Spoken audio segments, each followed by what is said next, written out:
क्या आप भी कोई नई चीज सीखते समय जल्दी थक जाते हैं?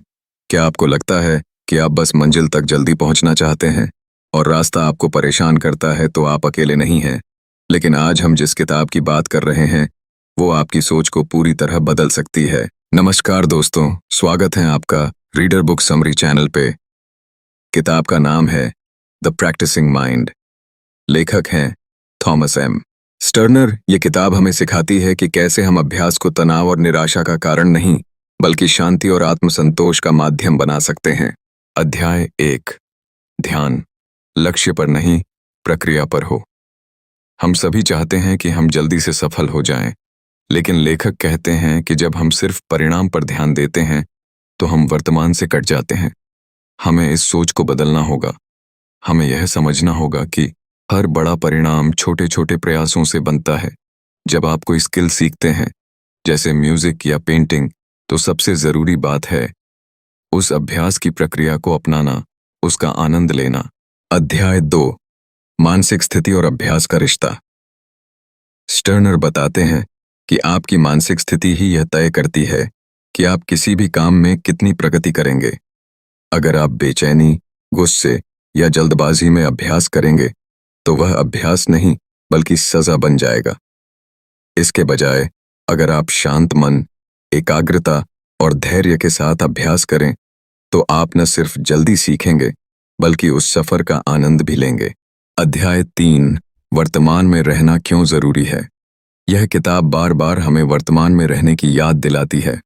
अक्सर हम भविष्य की चिंता या बीते हुए कल की गलती में उलझे रहते हैं, लेकिन वास्तविक प्रगति तब होती है जब हम पूरी तरह अभी में होते हैं।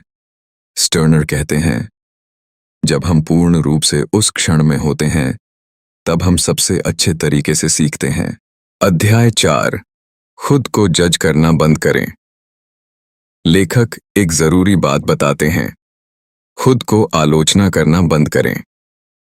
जब हम कुछ नया सीख रहे होते हैं तो अक्सर खुद पर बहुत कठोर हो जाते हैं, लेकिन यह समझना जरूरी है कि प्रैक्टिस का मतलब ही है आप अभी सीख रहे हैं और आपसे गलती हो सकती है। गलती सीखने का हिस्सा है, न कि असफलता। अध्याय 5, डेली रूटीन में बदलाव कैसे लाएं। तो हम इस किताब को अपने जीवन में कैसे उतारें, यहाँ कुछ व्यावहारिक सुझाव दिए गए हैं। 1, हर दिन के लिए एक छोटा लक्ष्य रखें। एकदम बड़ा टारगेट लेने से मोटिवेशन जल्दी खत्म होता है। 2, प्रोसेस को ट्रैक करें, रिजल्ट को नहीं। आपने कितना समय अभ्यास में लगाया उस पर ध्यान दें। 3, फोकस बनाए रखें, एक बार में एक ही काम करें, मल्टीटास्किंग से बचें। 4, हर दिन थोड़ी सी प्रगति को सेलिब्रेट कर, यह आपको सकारात्मक बनाए रखेगा। थॉमस स्टर्नर का अनुभव। लेखक ने अपने जीवन में म्यूजिक, गोल्फ और कई स्किल्स सीखते हुए एक ही बात नोट की, जब वो केवल प्रदर्शन की चिंता करते थे तब वह थक जाते थे और तनाव में रहते थे। लेकिन जब उन्होंने पूरी तरह से प्रैक्टिस पर ध्यान देना शुरू किया तो उन्होंने न केवल अच्छा परफॉर्म किया बल्कि आंतरिक शांति भी महसूस की। किताब से सबसे जरूरी सीख इस किताब की सबसे बड़ी सीख है, सफलता कोई मंजिल नहीं बल्कि एक यात्रा है, और इस यात्रा का आनंद तभी लिया जा सकता है जब हम उस हर छोटे कदम को महत्व दें जो हमें मंजिल तक ले जाता है।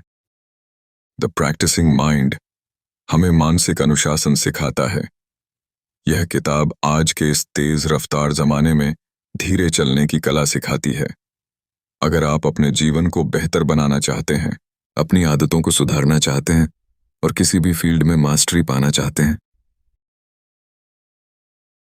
तो यह किताब आपके लिए है। अगर आपको यह वीडियो पसंद आया हो तो लाइक जरूर करें और ऐसी ही ज्ञानवर्धक किताबों की समरी के लिए चैनल को सब्सक्राइब करें। कमेंट में बताएं कि आपको इस किताब की कौन सी बात सबसे ज्यादा पसंद आई। मिलते हैं अगली वीडियो में। धन्यवाद।